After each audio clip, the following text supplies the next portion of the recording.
আসসালামু আলাইকুম। আজ আমি আপনাদের সাথে শেয়ার করছি খোসা সমেত আমের আচার, আর সেই সাথে সিক্রেট একটি আচারের মশলা। যে মশলাটা একবার তৈরি করে নিয়ে কিন্তু আপনারা সারা বছরই যে কোনো আচার তৈরি করে নিতে পারেন।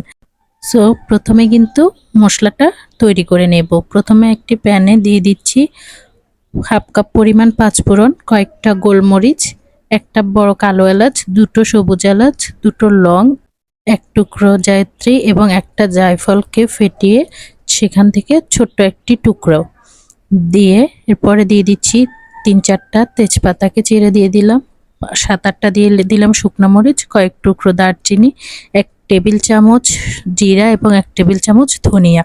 সবগুলো উপকরণ দিয়ে এখন অনবরত নেড়ে চেড়ে এগুলোকে হালকা ভেজে নেব। সুন্দর একটি স্মেল ছেড়ে দেওয়ার পর এখন আমি চুলাটাকে অফ করে এটাকে ভালোভাবে নেড়ে ঠান্ডা করে তারপরে একটি ব্লেন্ডারে জাগে দিয়ে ব্লেন্ড করে নেব। তো ব্লেন্ড করা হয়ে গেল, আমি এখন আচারটা প্রস্তুত করে নেব। নিয়ে নিলাম 3 কেজি পরিমাণ কাঁচা আম। আমগুলো অবশ্যই একটু খোসা পরিষ্কার দেখে এবং আঁটি শক্ত দেখে নিতে হবে। এরপর এই আমগুলোকে আমি ফালি করে ছোট ছোট টুকরো করে নিচ্ছি। জাস্ট ভালোভাবে ধুয়ে এভাবে টুকরো করে নিলেই কিন্তু হয়ে যাবে। তো টুকরো করা হয়ে গেল, এখন আমি কিছুটা রোদে শুকাতে দেব।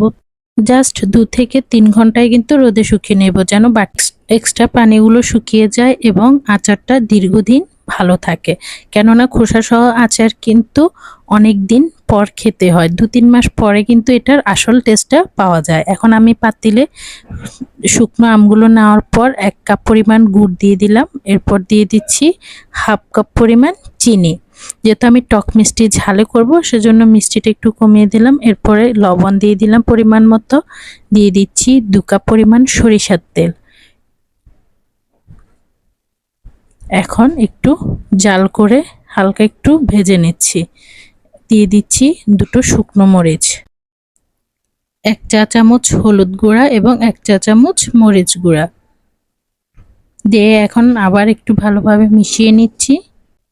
মিডিয়াম আঁচে কিন্তু আচারটা করে নিতে হবে। যখন আচারটা ফুটে আসলো তখন আমি এখানে দিয়ে দিচ্ছি 2 টেবিল চামচ যে মশলাটা করে নিলাম সেই মশলাটা। এখন আবার অনবরত নেড়েচেড়ে জাল করে নেব। এখন দিয়ে দিচ্ছি হাফ কাপ পরিমাণ ভিনেগার বা সাদা সিরকা।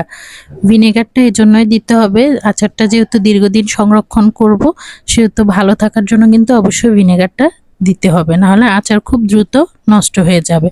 সো ভিনেগার, চিনি এবং তেলের কারণে কিন্তু আচার থেকে মনে হচ্ছে অনেক পানি বের হয়ে গেছে, কিন্তু এগুলোই জাল করতে করতে আচারটাও ভালোভাবে সিদ্ধ হয়ে যাবে এবং এগুলো টেনে যাবে। যখন তেলটা উপরে ভেসে আসলো তখন আমি আরও 1 চা চামচ মশলা দিয়ে দিলাম। আচারটা প্রায় হয়ে আসলো। ভালোভাবে কিন্তু যখন পানিগুলো টানিয়ে নেবেন তখন কিন্তু আচার বেশি রোদে দেওয়ার ঝামেলাও থাকবে না।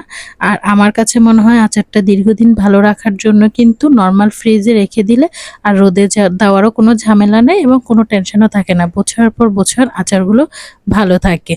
সাধারণত খোসা সমেত এই আচারটা কিন্তু সাথে সাথে খেতে মজা নেই। প্রায় 2-3 মাস পরে এই আচারের আসল মজাটা পাওয়া যায়। আশা করি সবার ভালো লাগলো। আল্লাহ হাফেজ।